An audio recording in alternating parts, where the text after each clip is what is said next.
Hey guys what's up, welcome back to the another video of our channel, या फिर ऐसा कहे कि आपकी फ्रेंड के चैनल पर आपका स्वागत है। मैं श्रेया, आपकी एक नई ट्यूटर। जैसा कि हमने पिछली वीडियो जो कि हमारी इंट्रोडक्शन वीडियो थी, उसमें डिसाइड किया था कि हम अगली की वीडियो से चैप्टर नंबर 1 जो कि है ऑर्डिनरी डिफरेंशियल इक्वेशन पार्ट 1 को स्टार्ट कर देंगे।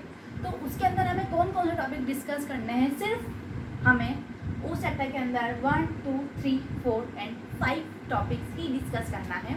ये 5 टॉपिक्स कंप्लीट करने के बाद आपका यूनिट नंबर 1 या फिर कहे कि हम मॉड्यूल नंबर 1 जो कि अकॉर्डिंग टू RGPV सिलेबस वो कंप्लीट हो जाएगा।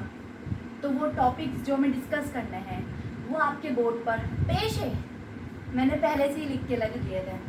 पहला टॉपिक जो हमें डिस्कस करना है वो है differential equation of first order and first degree, जिसके अंदर हमें डिफरेंशियल इक्वेशन के 3 फॉर्म डिस्कस करने रहेंगे, जो कि है Leibniz linear differential equation, second one Bernoulli equation, third one is exact differential equation.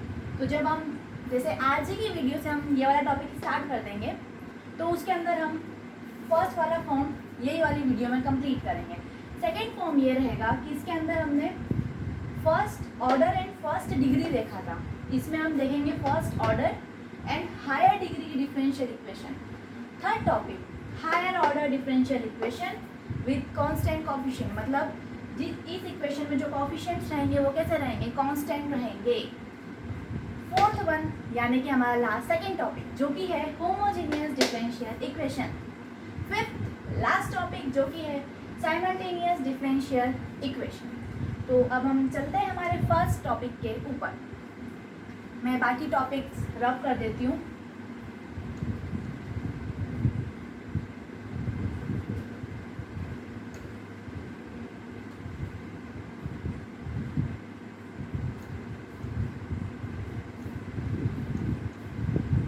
तो अब हम हमारे फर्स्ट टॉपिक के अंदर गहराई में उतरते हैं कि फर्स्ट टॉपिक आखिर है क्या। फर्स्ट टॉपिक का नाम है differential equation of first order and first degree. तो हम पहले इसके नाम को समझते हैं, क्या है इसके नेम में डिफरेंशियल इक्वेशन। सबसे पहले हम कौन सी टर्म को समझेंगे कि डिफरेंशियल इक्वेशन क्या होती है। तो इसके लिए हमें थोड़ा सा पीछे जाना पड़ेगा। सपोज एक वेरिएबल है, लेटर से y, जो कि डिपेंड कर रहा है किसी अनदर वेरिएबल पे, लेटर से x। जब कोई एक वेरिएबल एक दूसरे इंडिपेंडेंट वेरिएबल पर डिपेंड करता है तो उसे हम क्या कहते हैं, y is a function of x। इसका एग्जांपल हो गया कि अगर एक y वेरिएबल है जो कि अनदर वेरिएबल जो कि है x, जो कि इंडिपेंडेंट वेरिएबल है, उस पर डिपेंड करता है, तो वो कहलाता है फंक्शन ऑफ x। इसकी जगह आप कुछ भी ले सकते हो, जैसे हमने ले लिया z, एक वेरिएबल है जो कि एक अनदर वेरिएबल पर डिपेंड कर रहा है, लेटर से a, तो हम कहेंगे कि z is a function of a। ये चीज़ आपको पता होगी। तो हमारे सिलेबस में अधिकतर y और x के फॉर्म में टर्म्स रहती है, तो हम y और x के फॉर्म में ही डिस्कस करते हैं, तो आपको चीज़ें याद रखने में, रिमाइंड करने में आसानी होगी। तो अगर एक वेरिएबल है y, वो डिपेंड कर रहा है एक अनदर वेरिएबल पर जो कि है x, तो y is a function of x। तो इस वाले वेरिएबल को हम कहेंगे डिपेंडेंट वेरिएबल और इसे कहेंगे हम इंडिपेंडेंट वेरिएबल। अब ध्यान से सुनना, अब जब हम इस वेरिएबल को डिफरेंशिएट करेंगे विथ रिस्पेक्ट टू x, तो क्या होगा, वो dy बाय dx। यही टर्म आएगी जब हम इस डिपेंडेंट वेरिएबल को विथ रिस्पेक्ट टू x को डिफरेंशिएट करेंगे, तो यही टर्म आएगी बेटा या फिर फ्रेंड्स। यही टर्म को हम कहते हैं फर्स्ट ऑर्डर डेरिवेटिव।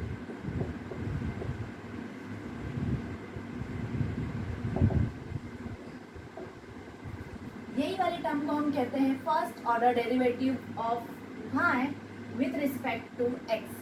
समझ में आया? एक बार फिर से क्विक रिकैप कर रही हूँ मैं। अगर कोई सा एक वेरिएबल है जो कि अनदर वेरिएबल पे डिपेंड कर रहा है, तो जो वेरिएबल डिपेंड करता है उसे हम कहते हैं डिपेंडेंट वेरिएबल, और जिस पर करता है उसे हम कहते हैं इंडिपेंडेंट वेरिएबल। तो इस टर्म को हम कहेंगे y as a function of x। तो जब हम इस टर्म को डिफरेंशिएट करेंगे विथ रिस्पेक्ट टू x, जिसका वो फंक्शन है, तो टर्म आएगी dy बाई dx, और यही टर्म को हम कहते हैं first order derivative of y with respect to x. और यही चीज़ को हम कहते हैं, एक और नाम से हम कहते हैं, जो कि है डिफरेंशियल कोफिशिएंट। यही है डिफरेंशियल कोफिशिएंट। इसी चीज़ को हम डिफरेंशियल कोफिशिएंट के नाम से भी कहते हैं। तो ये वाली चीज़ आपको याद रखना है। मैं इस चीज़ को जब इस चीज़ पर समझाने मतलब हम टॉपिक वाइज जब इस टॉपिक पे पहुँचेंगे तो इस चीज़ का बहुत ज़्यादा रोल रहेगा। अब सेकेंड चीज़ पे हम चलते हैं। अब अगर हम इस चीज़ को एक बार फिर से डिफ्रेंशिएट करते हैं with respect to x, that is अगर मैंने इस चीज़ को वापस से डिफ्रेंशिएट कर दिया एक्स के रिस्पेक्ट, तो क्या होगा? ये वाली टर्म कुछ इस तरह से दिखेगी, जिसे पढ़ते हैं d2y/dx²। इस टर्म को हम कहते हैं second order derivative of y with respect to x। ये कौन सा ऑर्डर का डेरिवेटिव हो गया? सेकेंड ऑर्डर का। किसका? y का विथ रिस्पेक्ट टू x। ऐसे ही हम बहुत सारे डेरिवेटिव्स निकाल सकते हैं, जैसे क्यूब का निकल गया, आप पावर 4 का भी निकाल सकते हो, ऐसे बहुत सारे निकाल सकते हो। अब इन चीज़ों को हम और भी चीज़ों से डिनोट करते हैं, जिसे हम कहते हैं, जैसे इसे हम y1 भी कहते हैं, इसे हम y' भी कहते हैं, फिर इसे हम y2 भी कह सकते हैं, या फिर हम इसे y" भी कह सकते हैं, इसे हम y3 भी कह सकते हैं, या फिर इसे हम y" भी कह सकते हैं। यहाँ जितनी टाइम डैश लगा रहेगा उतनी बार उसका डेरिवेटिव निकला है। तो ये चीज़ तो आपको क्लियर हो गई, first order derivative, second order derivative, third order derivative. यही चीज़ों को हम कहते हैं डिफरेंशियल कोफिशिएंट्स। तो हमने डिफरेंशियल कोफिशिएंट्स बहुत अच्छे से पढ़ लिए। अब ऐसी इक्वेशन, डेफिनेशन ध्यान से सुनना, ऐसी इक्वेशन जिसके अंदर एक डिपेंडेंट वेरिएबल और एक इंडिपेंडेंट वेरिएबल के साथ साथ डिफरेंशियल कोफिशिएंट्स भी प्रेजेंट हो, ऐसी इक्वेशन को हम कहते हैं डिफरेंशियल इक्वेशन। समझ में आई? ऐसी इक्वेशन जिसके अंदर एक डिपेंडेंट वेरिएबल, एक इंडिपेंडेंट वेरिएबल के साथ साथ डिफरेंशियल कोफिशिएंट्स भी प्रेजेंट हो, ऐसी इक्वेशन को हम कहते हैं डिफरेंशियल इक्वेशन। ठीक है, हमने अब ये वाली टर्म हमने पूरी समझ ली है।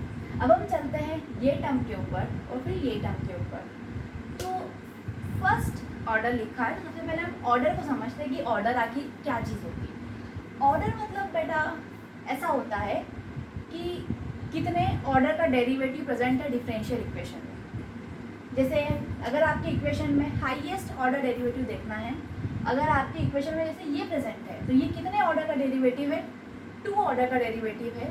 तो इसकी डिफरेंशियल इक्वेशन की ऑर्डर भी क्या हो जाएगी? 2 हो जाएगी। मतलब जैसे हाईएस्ट ऑर्डर डेरिवेटिव देखना है, अगर आपकी इक्वेशन इस टाइप की है,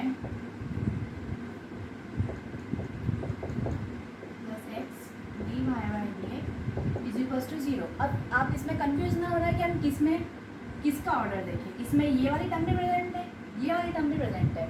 तो जो हाईएस्ट ऑर्डर डेरिवेटिव है, जैसे इसमें सबसे ज़्यादा हाईएस्ट ऑर्डर डेरिवेटिव कौन सा है? 2 का।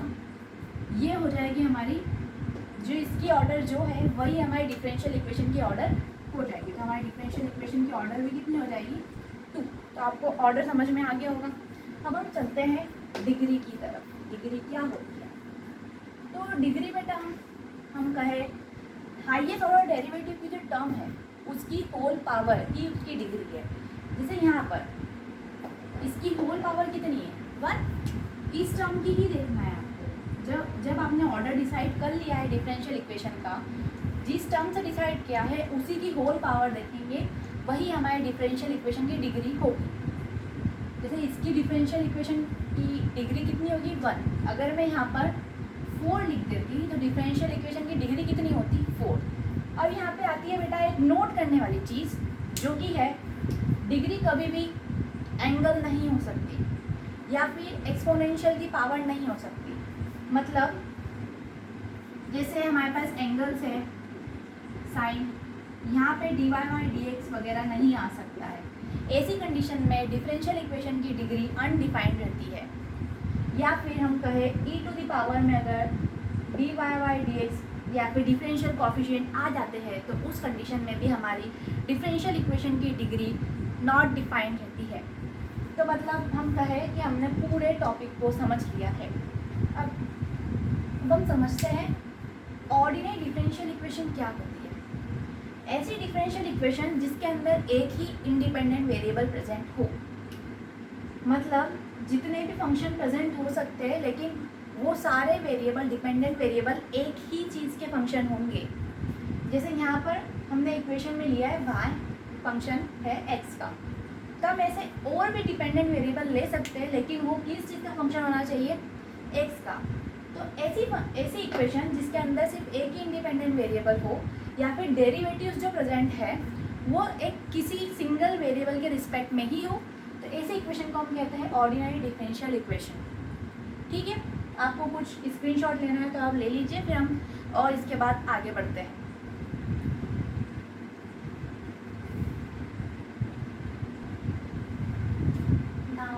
आई होप फ्रेंड्स कि आपने स्क्रीनशॉट ले लिया होगा।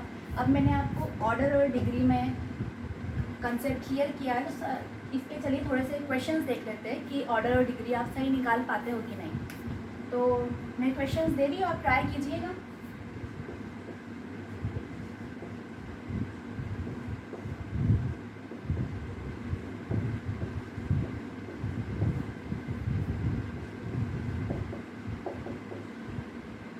चलिए इसमें आप ट्राई करने की कोशिश कीजिए, फिर मैं समझाती हूँ।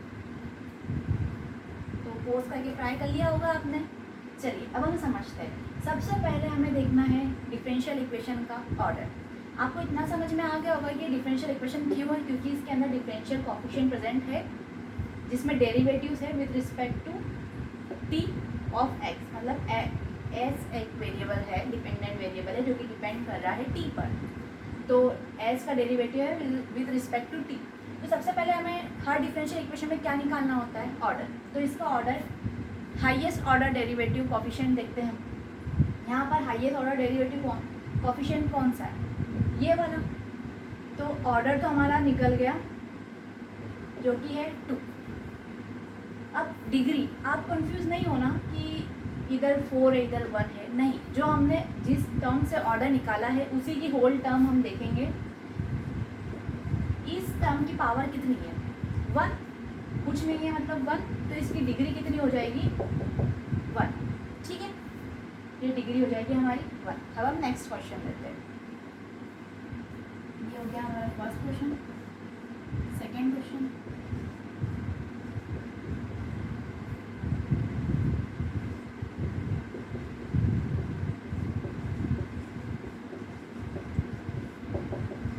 अब इसे ट्राई कीजिए, पॉज कीजिए और वीडियो ट्राई कीजिए, क्वेश्चन ट्राई कीजिए। आई होप आपने ट्राई कर लिया होगा। अब देखिए, हाईएस्ट ऑर्डर डेरिवेटिव देखना है आपको, कितने ऑर्डर का डेरिवेटिव है। तो ऑर्डर कितना आ जाएगा हमारा, 2। अब डिग्री की बात करते हैं। यहाँ पे आपको 2 दिख रहा होगा, लेकिन मैंने आपको एक बात और समझाई थी कि जो हमारा डेरिवेटिव कोएफिशिएंट है या फिर डिफरेंशियल कोएफिशिएंट है वो कभी भी एंगल के फॉर्म में या फिर एक्सपोनेंशियल फॉर्म में नहीं होना चाहिए। अब यहाँ पर हमें दिख रहा है कि वो एंगल की फॉर्म में प्रेजेंट है जो कि कॉस के एंगल में है। तो इस इक्वेशन के लिए, इस डिफरेंशियल इक्वेशन के लिए हमारी जो डिग्री रहेगी वो नॉट डिफाइंड रहेगी। मतलब हमारी जो डिग्री रहेगी वो कौन सी कैटेगरी में आ जाएगी, नॉट डिफाइंड। ठीक है, अब हम नेक्स्ट क्वेश्चन एक और देखते हैं। इसको मैं रब कर देती हूँ।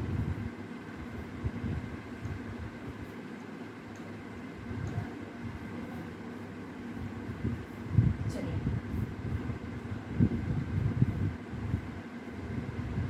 ये वाला क्वेश्चन आप पक्का ट्राई कीजिएगा, बहुत प्यारा क्वेश्चन है।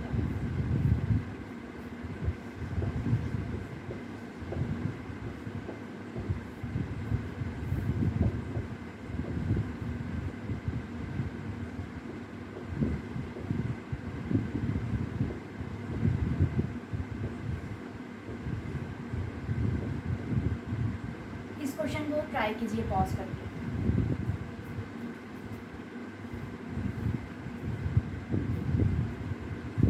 आई होप आपने ट्राई कर लिया होगा। अब इसे मैं बताती हूँ कि इसकी ऑर्डर और डिग्री क्या आ रही होगी। आप चेक करना आपका सही है या नहीं।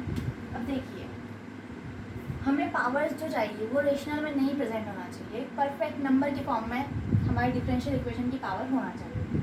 तो अब यहाँ अपॉन में 3 है, तो हम क्या करें, इधर भी क्यूब कर देते हैं, इधर भी क्यूब कर देते हैं, तो क्या होगा, ये अपॉन का 3 कैंसिल आउट हो जाएगा। तो हम क्यूब करते हैं दोनों साइड।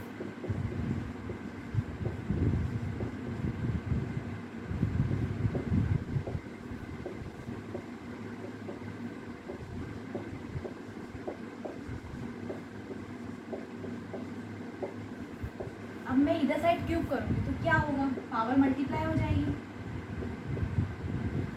जिस वजह से ये 3 से ये 3 कैंसिल आउट हो जाएगा। अब हमें निकालना है ऑर्डर और डिग्री। ये आ गई आपकी सही मायने में एक डिफरेंशियल इक्वेशन, आपने सॉल्व करके परफेक्ट फॉर्म की डिफरेंशियल इक्वेशन निकाल ली है। अब देखिए यहाँ पर हाईएस्ट ऑर्डर डेरिवेटिव कौन सा है, ये है नहीं, क्योंकि इससे ज़्यादा हायर ऑर्डर का प्रेजेंट है। तो यहाँ का ऑर्डर कितना हो जाएगा डिफरेंशियल इक्वेशन का, ऑर्डर तो हो जाएगा 2। अब हमें डिग्री चाहिए, इसकी डिग्री हमें ओपन करने की नीड है क्या, नहीं, क्योंकि आप इस टर्म को ओपन या फिर एक्सपांड करोगे भी तो उसके अंदर जो भी टर्म रहेगी वो dy बाई dx की फॉर्म में रहेगी, उसी की पावर होगी एक्सपांड, क्योंकि लेकिन हमारा जो ऑर्डर निकला है डिफरेंशियल इक्वेशन का वो तो इस टर्म से निकला है। तो इस टर्म के अंदर हम जाएंगे, ये जो स्क्वायर है मतलब वो इन दोनों टर्म्स को मिलेगा, तो इसकी पावर भी कितनी हो जाएगी 2, मतलब डिग्री कितनी हो जाएगी 2। तो इस इक्वेशन के लिए डिग्री भी 2 रही और ऑर्डर भी 2 रहा।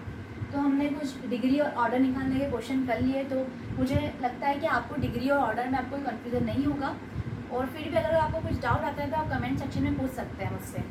तो चलिए अब हम चलते हैं हमारे टॉपिक के ऊपर।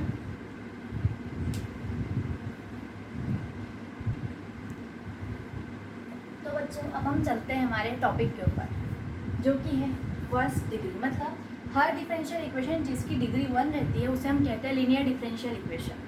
तो इनडायरेक्टली हमें इस टॉपिक के अंदर क्या पढ़ना है, लीनियर डिफरेंशियल इक्वेशन। इसके अंदर हमें 3 डिफरेंशियल फॉर्म डिस्कस करना है। तो हम सबसे पहले चलते हैं लेबनिज़ लीनियर डिफरेंशियल इक्वेशन। तो मैं आपको डायरेक्ट इसके फॉर्म बता देती हूँ, क्योंकि ऐसा होता है कि जो लीनियर डिफरेंशियल इक्वेशन रहती है वो पर्टिकुलरली सॉल्व नहीं होती। अगर इन 3 फॉर्म में से है जो कि आपके सिलेबस में भी है, इस फॉर्म की आपको लीनियर डिफरेंशियल इक्वेशन मिलती है तो आप इसे सॉल्व कर सकते हो, जो कि इनके अकॉर्डिंग सॉल्यूशन प्रोवाइडेड है हमें।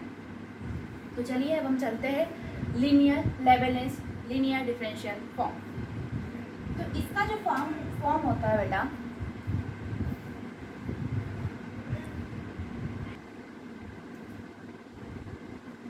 तो चलिए हम हमारे टॉपिक के ऊपर चलते हैं, जो कि है Leibniz linear differential equation form. इन्होंने 2 फॉर्म हमें दिए थे लीनियर डिफरेंशियल इक्वेशन को सॉल्व करने के लिए, एक y के लिए, x के लिए।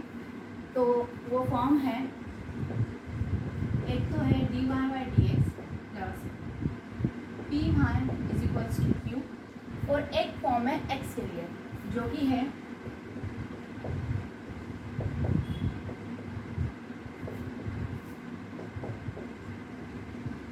और x is equals to s।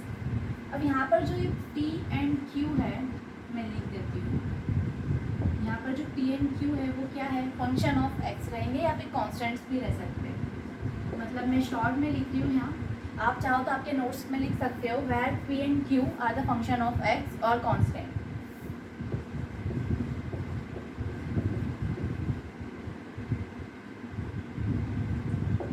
Similarly इधर भी जो r एंड s रहेंगे वो फंक्शन ऑफ y रहेंगे या फिर कॉन्स्टेंट्स रहेंगे, ठीक है। तो ये 2 फॉर्म रहेंगे, एक y के लिए एक x के लिए, जहाँ पर 2 चीज़ें मेन रहेगी आपकी इक्वेशन को सॉल्व करने के लिए, इधर r एंड s। दोनों का जो मेथड है वो पूरा ही सेम है, आप डरिए मत, प्रोसेस पूरी सेम रहेगी। तो सबसे पहले आपको जब गिवन इक्वेशन मिलेगी तो आपको सबसे पहले क्या फाइंड आउट करना है, क्या वो इन दोनों फॉर्म में से एक है। अगर हाँ है तो आपको p एंड q या फिर हम कहें r एंड s की वैल्यू आपको गिवन इक्वेशन में से लिखना है।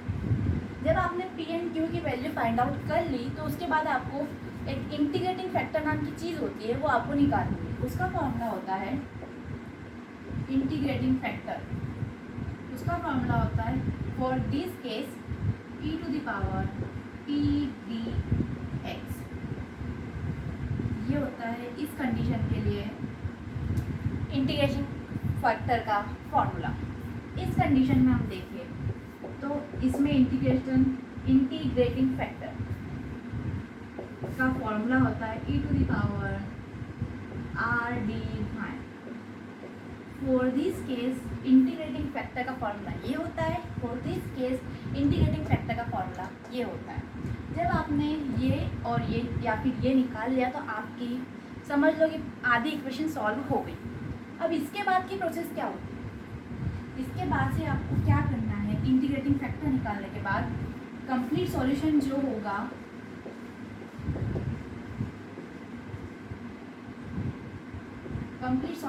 वो क्या होगा? फॉर दिस केस वो होगा y into integrating factor is equals to c plus integration of q dot integrating factor dx। ये होगा इस चीज़ का complete solution. For this case हमारा कंप्लीट सॉल्यूशन सेम इसी टाइप से होगा, बट dx की जगह dy हो जाएगा बस, और x की जगह y हो जाएगा। तो हमारा कंप्लीट सॉल्यूशन, जिसको मैं cs से डिनोट करूँगी, वो कैसा हो जाएगा? x into integrating factor is equals to s into integrating factor dy plus c, where c is the constant. So both conditions में कंप्लीट सॉल्यूशन जो होगा वो इस टाइप से होगा। तो इसकी स्टेप्स क्या हुई? अगर आपको डिफरेंशियल इक्वेशन इस फॉर्म की दी हुई है या फिर इस फॉर्म की दी हुई है, दोनों सेम ही है। सबसे पहले आपको दोनों इक्वेशन कंपेयर करना है स्टैंडर्ड फॉर्म के साथ। आपने कंपेयर करी, उसके बाद आपको क्या निकालना है? पी एंड क्यू निकालना है। आपने पी एंड क्यू निकाल लिए, फिर आपको इंटीग्रेटिंग फैक्टर निकालना है, जो कि है e to the power integration of p dx for this case, and इधर है e to the power r d phi, जो कि है इस केस में। बस आपने वो निकाल लिया, आपकी प्रॉब्लम सॉल्व। इस फॉर्मूले में उसकी वैल्यू पुटअप करो, आपका कंप्लीट सॉल्यूशन आ जाएगा। y into integrating factor is equals to c constant है, इंटीग्रेशन करना है हमें q डॉट, यहाँ पे मल्टीप्लाई है मतलब ये q इंटू मैं इंटीग्रेटिंग फैक्टर dx, और सेम इधर भी है, बस x की जगह y कर दिया है। तो अब हम इसके क्वेश्चंस देखें। आपको कुछ स्क्रीनशॉट लेना है तो आप ले सकते हैं।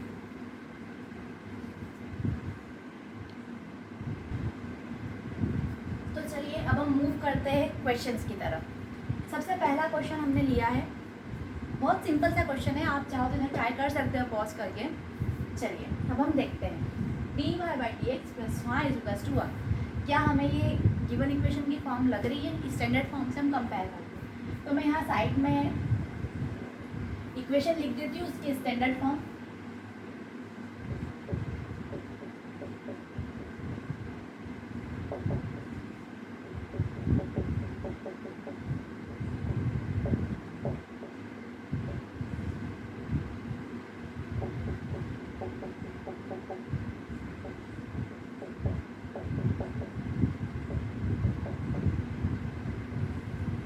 कंप्लीट सॉल्यूशन है, सेकेंड फॉर्म में लिख देती हूँ मैं।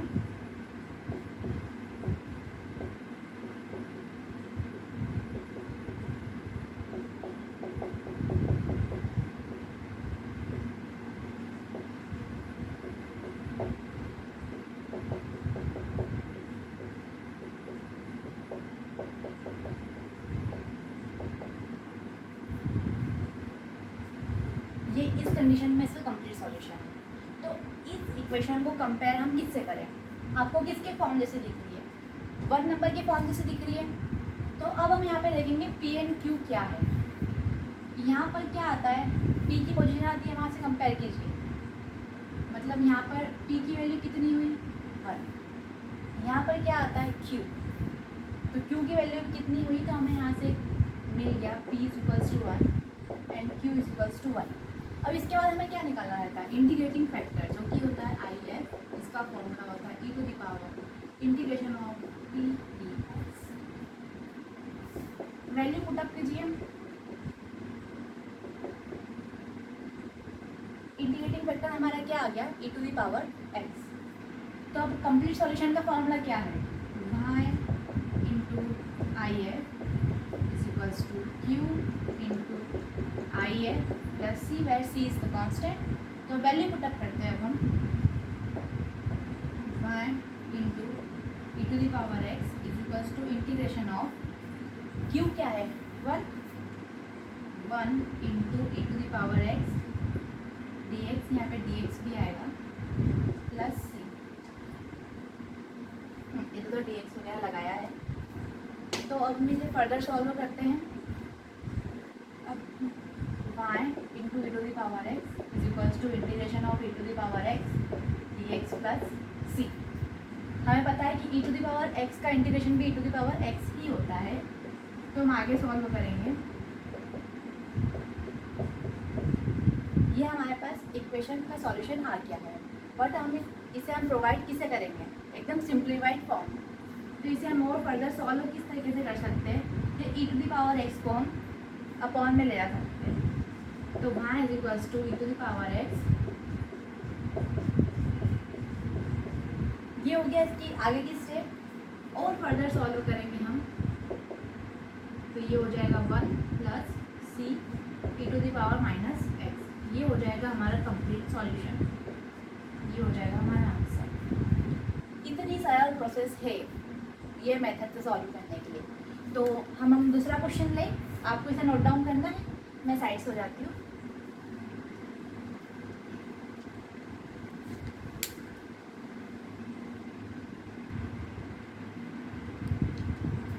तो चलिए बच्चों, अब हम चलते हैं क्वेश्चन नंबर 2 की तरफ, जो कि थोड़ा सा लेवल अप। वो तो बहुत इजी क्वेश्चन था, अब हम थोड़े डिफिकल्ट क्वेश्चन देखते हैं जैसे एग्जाम में आते हैं। तो ये फॉर्म देखिए, क्या आपको इस फॉर्म में से नज़र आ रहे हैं?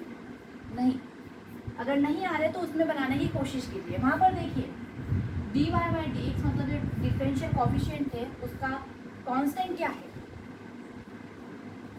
1, यहाँ पर भी 1 है और यहाँ पर भी 1 है। मतलब हमें अगर इस इक्वेशन को इन फॉर्म में कन्वर्ट करना है तो हमें इसका कोफिशिएंट 1 चाहिए। तो हम क्या करें, इसके लिए हम ये वाली टर्म को पूरी इक्वेशन से डिवाइड कर देते हैं। तो आप चाहो तो पूरा लिख सकते हो, dividing the whole equation with 1 plus x का होल स्क्वायर। तो हमने डिवाइड किया, मैं डायरेक्ट लिख रही हूँ। तो क्या हमारे पास टर्म आ जाएगी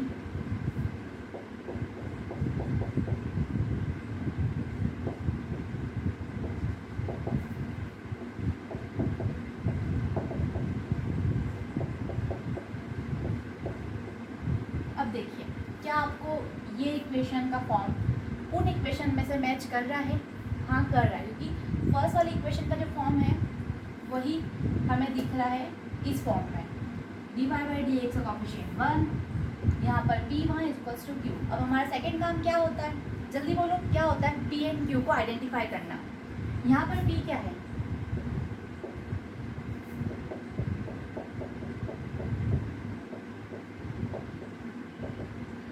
और q क्या है यहाँ पर? e to the power tan inverse x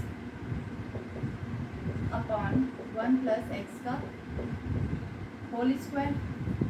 यहाँ पर हमने आइडेंटिफाई कर लिया p की वैल्यू आई, ये तो हमने लिख दी 1 upon 1 plus x square. q की वैल्यू आई e to the power tan inverse x 1 plus x square. अब यहाँ पर गौर कीजिए, इसकी डिग्री जो है वो 1 है, ऑर्डर भी 1 है। तो हम वही चीज़ पढ़ रहे हैं हमारे टॉपिक के अंदर। तो हमने p और q को आइडेंटिफाई कर लिया। हमें नेक्स्ट स्टेप क्या लेती है? इंटीग्रेटिंग फैक्टर IF को निकालना। तो IF को निकालने का फॉर्मूला बोलते रहिए तो आपको याद हो जाएगा, e to the power integration p dx। इसका वैल्यू पुटअप करेंगे हम।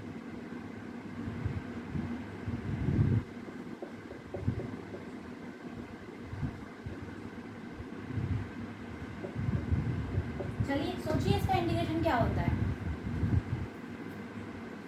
आपने सोचा? मुझे होप है कि आपने सोचा होगा, ट्राई किया होगा। अगर आपको नहीं पता है तो आप अपनी एक फॉर्मूला शीट अलग से बना लीजिए ताकि आपको आगे हेल्प आती रहे। अब इसका जो इंटीग्रेशन होता है 1 अपॉन 1 प्लस एक्स स्क्वायर का, ये होता है एक सेकेंड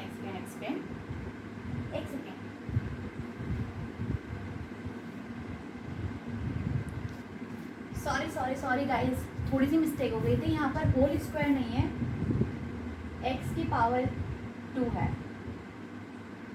थोड़ी सी मिस्टेक हो गई थी, आप उसे करेक्ट कर लीजिए।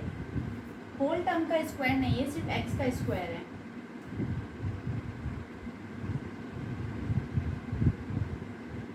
ठीक है, सारा ठीक हो गया, इसे भी ठीक कर देते हैं। तो अब इसका हम इंटीग्रेशन करते हैं। तो 1 प्लस एक्स स्क्वायर जब अपॉन में रहता है तो इसका इंटीग्रेशन होता है tan इनवर्स x। अब जो कि यहाँ पर इसकी e टू द पावर में है, तो इसका इंटीग्रेशन होता है tan इनवर्स x। तो वैसा का वैसा हम इसकी पावर में लिख देंगे, मतलब tan इनवर्स x। तो हमारा इंटीग्रेटिंग फैक्टर अब निकल चुका है, मतलब हमारी आधी प्रॉब्लम सॉल्व हो चुकी है। अब हम चलते हैं इसकी नेक्स्ट स्टेप, जो कि है कंप्लीट सॉल्यूशन की स्टेप पर। अब हम डायरेक्ट वैल्यू पुटअप करते हैं। वहाँ से आप देख सकते हैं इसका फॉर्मूला होगा y इंटू में इंटीग्रेटिंग फैक्टर जो कि हमारा निकला है e to the power tan inverse x is equals to integration of q। क्या है पूरी टर्म देखिए, e to the power tan inverse x upon में 1 प्लस x का स्क्वायर इंटू में क्या आता है if क्या है e to the power tan inverse x, ये आता है। यहाँ पर क्या हो जाएगा dx प्लस c। ठीक है, अब इसे हम फर्दर सॉल्व करते हैं। मैं इसे रब कर दूँ, आप इसे नोट डाउन करना चाहेंगे कर लीजिए। हाय गाइस, उसको सॉल्व करने के लिए थोड़ी स्पेस लग रही थी, इसलिए मैंने टॉपिक मिटा दिया है। उसी टॉपिक के अंदर हम पढ़ रहे थे। तो हमारी जो इक्वेशन आई थी रिजल्ट में, मतलब जहाँ तक हमने एंड सॉल्यूशन किया था वहाँ तक की वैल्यू थी ये। तब हम इसे फर्दर सॉल्व करते हैं, तो वो क्या होगा y into tan inverse x e to the power tan inverse x। ये क्या होगा e to the power 2 tan inverse x integration of e to the power 2 tan inverse x upon 1 plus x square dx, यहाँ पर आएगा dx plus c। तो अब इसे solve करना आपको आता होगा, मैं बता देती हूँ। सब्स्टिट्यूशन मेथड से हम ऐसे इंटीग्रेशन को सॉल्व करते हैं। तो इसमें क्या होता है, हम किसी एक चीज़ को सब्स्टिट्यूट कर देते हैं दूसरे वेरिएबल के साथ। सपोज हमें डिफ्रेंशिएशन का थोड़ा सा इसमें बेसिक्स चाहिए कि इसका डिफ्रेंशिएशन हमें क्या होता है। जैसे मैं आपको बताती हूँ, tan इनवर्स x का डिफ्रेंशिएशन होता है 1 के अपॉन में 1 प्लस एक्स स्क्वायर। मतलब अगर हम डिफ्रेंशिएशन निकालते हैं tan इनवर्स x का, तो वो होता है 1 अपॉन 1 प्लस एक्स स्क्वायर। तो अगर मैं इसे t सपोज करती हूँ, suppose tan inverse x is equals to t, both side हम डिफ्रेंशिएट करेंगे तो ये हो जाएगा, इसका डिफ्रेंशिएशन क्या हो जाएगा 1 के अपॉन में 1 प्लस एक्स स्क्वायर। इसको x के रिस्पेक्ट हम डिफ्रेंशिएट कर रहे हैं, और ये क्या हो जाएगा dt अपॉन dx। अब हमें वैल्यू किसकी चाहिए, dx की वैल्यू चाहिए, मतलब dx के अपॉन में 1 प्लस एक्स स्क्वायर की हमें वैल्यू सब्स्टिट्यूट करना है। तो क्यों ना मैं इस dx को यहाँ पहुँचा दूँ, तो ये क्या हो जाएगा dx के अपॉन में 1 plus x square is equals to dt। मतलब मैं dx upon 1 plus x square को सब्स्टिट्यूट कर सकती हूँ dt की हेल्प से। जब मैंने tan इनवर्स x को t सपोज किया तो तब ये आगे कैसे सॉल्व होगा,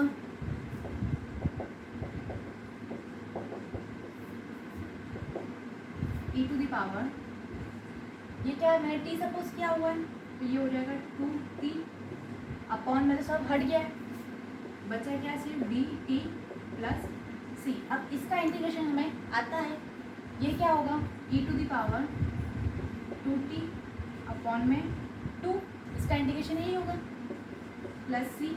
ये ऐसा कैसा जो चल रही है हमारी LHS।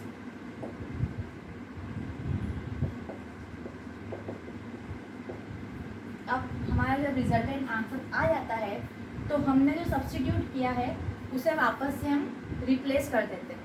तो इसका आंसर क्या होगा नेट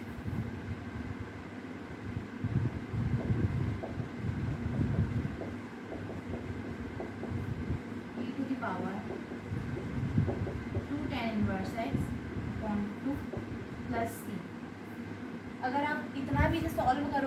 चल जाएगा। अगर आप इसे और फर्दर सॉल्व करना चाहते हैं तो e⁻tan इनवर्स x को हम इधर ला सकते हैं। आप सोच रहे होंगे सिर्फ हम x वाली टर्म को क्यों सॉल्व कर रहे हैं, क्योंकि ये जो हमारी इक्वेशन है वो किसके रिस्पेक्ट में, y के रिस्पेक्ट में। अगर ये इस वाले फॉर्म की होती तो हम y वाली टर्म को उधर शिफ्ट करते हैं। ये जो हमारी इक्वेशन है वो y की फॉर्म की है, तो हम x वाली टर्म को इधर से हटा के इधर शिफ्ट करेंगे। तो आप चाहो तो इसको और फर्दर सॉल्व कर सकते हो। तो ये हो जाएगी y tan inverse x upon 2 into tan inverse x plus c के अपॉन में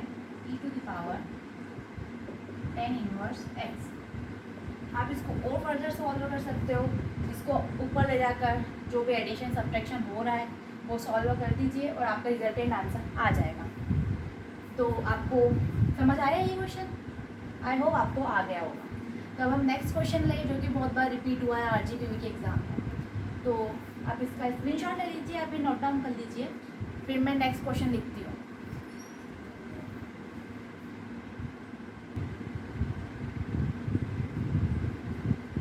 अब देखिए बच्चों, ये वाला क्वेश्चन RGPV के एग्ज़ाम में बहुत बार रिपीट हुआ है। तो इसे आप क्या ट्राई करना चाहेंगे? आप ट्राई कर सकते हैं, अगर आप चाहो तो पॉज करके मैं इसे सॉल्व करवाती हूँ। अब यहाँ पर आपको डायरेक्ट फॉर्म में नहीं दी हुई है, dy/dx अलग से नहीं दिया हुआ, तो आपको ये चीज़ बनानी पड़ेगी। अब आप कैसे बनाओगे, किसके फॉर्म में बनाओगे? y के फॉर्म में बनाओगे या फिर x के फॉर्म में बनाओगे? इसके लिए आपको इक्वेशन को देखना होगा, कौन सा वेरिएबल यहाँ पर आपको लीनियर फॉर्म में दिख रहा है। y तो नहीं है लीनियर की फॉर्म में, इसकी पावर तो 2 है। यहाँ पर सिर्फ x ही ऐसा वेरिएबल हमें दिख रहा है जो कि लीनियर फॉर्म में है। तो जो वेरिएबल लीनियर फॉर्म में होगा उस फॉर्म की इक्वेशन बनेगी। ये आपकी हिंट है। तो यहाँ पर x हमारा लीनियर है, तो कौन से फॉर्म की इक्वेशन हमें बनाना है? ये वाले फॉर्म की। तो चलिए अब हम dx/dy बनाने की कोशिश करते हैं। सबसे पहले हम क्या करते हैं, dy को इधर लेकर आते हैं और 1 + y² को इसके अपॉन में ले जाते हैं। तो ये क्या हो जाएगा, ये तो हो जाएगा dx/dy is tan inverse y minus x के अपॉन में 1 + y²। ठीक है, यहाँ तक समझ में आया? अब ये टर्म को हम सेपरेट कर देते हैं।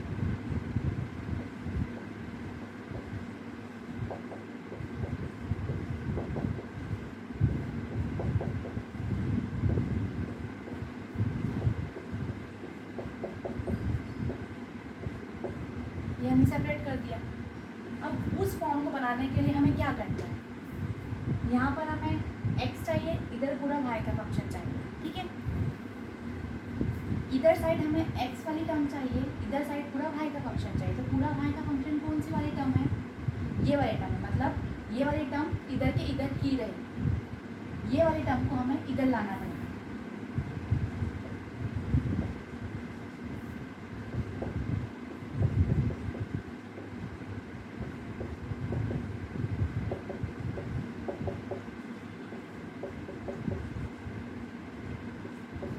अब हमारी इक्वेशन जो है हमारे स्टैंडर्ड फॉर्म के अकॉर्डिंग आ गई है। अब इधर हमें नेक्स्ट स्टेप क्या है, P एंड Q मतलब R एंड S को हमें डिटरमाइन करना है। अब इधर R क्या होगा, मैं यहाँ पर लिख देती हूँ। यहाँ पर R क्या होगा, 1/1 + y² एंड S क्या होगा, जो कि पूरा y का फंक्शन रहेगा, ये है tan इनवर्स y/1 + y²। अब इंटीग्रेटिंग फैक्टर हमें निकालना है। इंटीग्रेटिंग फैक्टर के लिए e⁻r dy, r की वैल्यू पुटअप कीजिए, e⁻1/1 + y² dy। इसके जैसा इंटीग्रेशन हमने पहले ही किया था, उसमें बस x की टर्म में था, इसमें y की टर्म्स में है। ये क्या हो जाएगा, e⁻tan इनवर्स y, ये हमारा इंटीग्रेटिंग फैक्टर आ गया। ठीक है, e⁻tan इनवर्स y। तो इसके आगे की सॉल्यूशन, अब यहाँ पर y का इंटू नहीं होगा, इसका इंटू होगा x का। तो x इंटू इंटीग्रेटिंग फैक्टर जो कि है e⁻tan tan inverse y is equals to, यहाँ पर क्या आता है इंटीग्रेशन ऑफ इधर वाली टर्म, मतलब कहाँ गया ये वाली टर्म s, तो ये हो जाएगा tan inverse y upon 1 plus y square into integrating factor जो कि है e to the power tan inverse y dy plus c।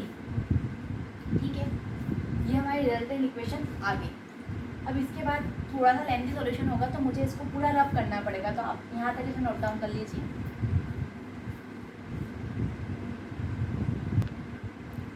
तो ठीक है बच्चों, हम यहाँ तक पहुँच गए थे। अब इसे सॉल्व करना डिफ़िकल्ट है, लेकिन हम इसमें हम कौन सी मेथड यूज़ करेंगे, जो कि सब्स्टिट्यूशन मेथड। इसमें हमें सब्स्टिट्यूट करेंगे किसी एक वेरिएबल को किसी अनदर वेरिएबल के फॉर्म में, तो उसका डिफ्रेंसिएशन हमें पता होना चाहिए। अब यहाँ पर हमें डिफ्रेंसिएशन दिख रहा है कि यहाँ जो टेन इनवर्स y है उसका डिफ्रेंसिएशन होता है 1 प्लस वाई स्क्वायर, जैसा कि हमने पिछले क्वेश्चन में ही किया था। अब अगर मैं इसे टेन इनवर्स y को सपोज करूँ t, तो दोनों को जब हम डिफ्रेंशिएट करेंगे with respect to y, x के रिस्पेक्ट नहीं, क्योंकि यहाँ हमें किस फॉर्म में टर्म चाहिए, y के फॉर्म में। तो अब इसे हम y के रिस्पेक्ट डिफ्रेंशिएट करेंगे, तो इसका डिफ्रेंशिएशन क्या हो जाएगा 1 अपॉन 1 प्लस वाई स्क्वायर, और इसका क्या हो जाएगा dt अपॉन dy। अब हमें चाहिए dy upon 1 plus y square, तो मैं dy को इधर पहुँचा देती हूँ, तो ये हो जाएगा dy अपॉन, ये हो गया किसके इक्वल dt के, मतलब ये अपॉन ये की जगह मैं लिख सकती हूँ dt। तो ये क्या बन जाएगा, इसे हमने क्या सपोज किया है t, ये क्या है e, मतलब एक्सपोनेंशियल फंक्शन, और इसे हमने क्या सपोज किया है t, e to the power t, और ये चीज़ें किस में कन्वर्ट हो गई है dt में। मतलब अब हमें ये दो टर्म का इंटीग्रेशन करना है with respect to t plus c, जो कि चल रहा है। अब हमें ये सॉल्व करना आता है, जो कि हम करते हैं आई इलेट फॉर्म से, मतलब I L A T E. इसका इंटीग्रेशन कैसे होगा, ये दोनों फंक्शन को, इनसे हम फंक्शन नंबर 1 फंक्शन नंबर 2 के फॉर्म में लेंगे, जैसे आई एल ए जो कि है एल्जेब्रिक। यहाँ पर एल्जेब्रिक कौन है टी, ई कौन है एक्सपोनेंशियल, मतलब ई बाद में आ रहा है, तो उसे हम फंक्शन नंबर 2 सपोज करेंगे। इसका इंटीग्रेशन कैसा होगा, ये फर्स्ट नंबर का फंक्शन है, ये सेकंड नंबर का फंक्शन है, तो हम क्या करेंगे पहले इसे कांस्टेंट रखेंगे, सेकंड वाले फंक्शन का इंटीग्रेशन। नेक्स्ट यहाँ एक टर्म बनेगी, पहले वाले फंक्शन का डिफरेंशिएशन, पहले वाले फंक्शन का डिफरेंशिएशन इनटू सेकंड वाले फंक्शन का इंटीग्रेशन। ये होता है इसका फॉर्मूला, आपने पढ़ा होगा। तब इसे हम फर्दर सॉल्व करते हैं, तो ये क्या होगा टी ई की पावर का जो इंटीग्रेशन होता है वो वही का वही रहता है, तो ये हो जाएगा e to the power t minus d t by d t cancel, 1 हो जाएगा, ये इंटीग्रेशन का साइन वैसा का वैसा, यहाँ पे भी डी टी आएगा क्योंकि होल का इंटीग्रेशन हो रहा है। ये 1 हो गया, 1 into e to the power t d t, क्योंकि इसका इंटीग्रेशन हमने यहाँ का यहाँ लिखा है, ये वाला डी टी यहाँ का यहाँ, इसका इंटीग्रेशन क्या होगा e to the power t dt। अब इसे एक बार वापस से इंटीग्रेशन करेंगे तो भी e to the power t ही आएगा। ये वाली टर्म एज इट इज यहाँ से यहाँ आ जाएगी। अब इसमें से हम t को कॉमन निकाल लेते हैं, e to the power t, नहीं यहाँ पर e to the power t common निकालेंगे, t माइनस 1 बचेगा। अब हमारे पास जब रिजल्ट इंटीग्रेशन आ गया है तो हम क्या करते हैं, जो हमने सब्स्टिट्यूट किया था उसे वापस से रिप्लेस कर देते हैं। तो इतना मैं रब कर देती हूँ, वो डायरेक्ट इसकी वैल्यू रिप्लेस कर देते हैं।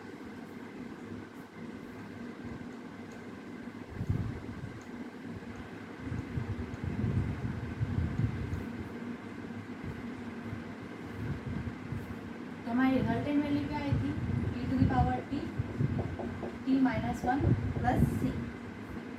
अब हमने t किसको सपोज किया था, टेन इनवर्स y को, तो हम डायरेक्ट यहाँ वैल्यू पुटअप करेंगे।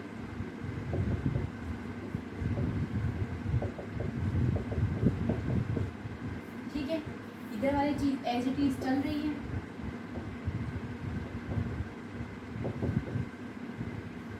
ठीक है, ये हमारा पूरा सॉल्यूशन हो गया है। अब आप चाहो तो जब हम सॉल्यूशन कर रहे थे तो किस फॉर्म का कर रहे थे, एक्स के फॉर्म का कर रहे थे, तो हमें इधर वाई की टर्म्स नहीं चाहिए, तो वाई की टर्म्स को हम इधर साइड शिफ्ट कर देंगे, इधर सिर्फ एक्स वाले वेरिएबल को रहने देंगे।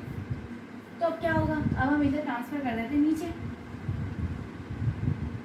तो ये क्या हो जाएगा हमारा कंप्लीट सॉल्यूशन।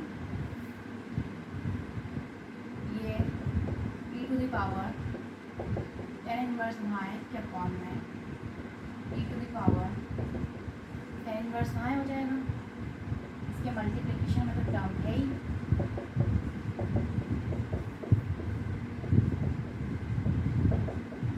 ठीक है। अब ये वाला e to the power tan inverse y से ये वाला tan इनवर्स y कैंसिल हो जाएगा, तो ये क्या बन जाएगा, x is equals to tan inverse y minus 1 plus c e to the power tan inverse y। ये पावर कैसी हो जाएगी, नेगेटिव, क्योंकि जब नीचे से पावर आती है तो वो नेगेटिव हो जाती है। और यही क्या है हमारा कंप्लीट या फिर रिक्वायर्ड सॉल्यूशन। आप इसे स्क्रीनशॉट ले लीजिए या फिर नोट डाउन कर लीजिए।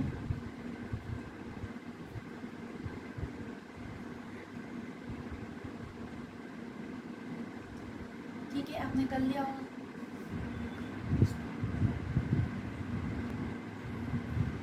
हाँ गाइस, तो हमने मेन क्वेश्चंस देख लिए हैं। अब हम ज़्यादा क्वेश्चन करेंगे तो वीडियो कुछ ज़्यादा ही लंबी हो जाएगी, तो मैंने कुछ होमवर्क क्वेश्चंस लिखे हैं, आप इसे ट्राई कीजिए।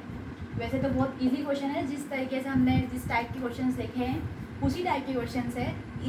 इन क्वेश्चंस के हम आंसर्स नेक्स्ट वीडियो में डिस्कस करेंगे। So till then take care, good bye, thank you for watching.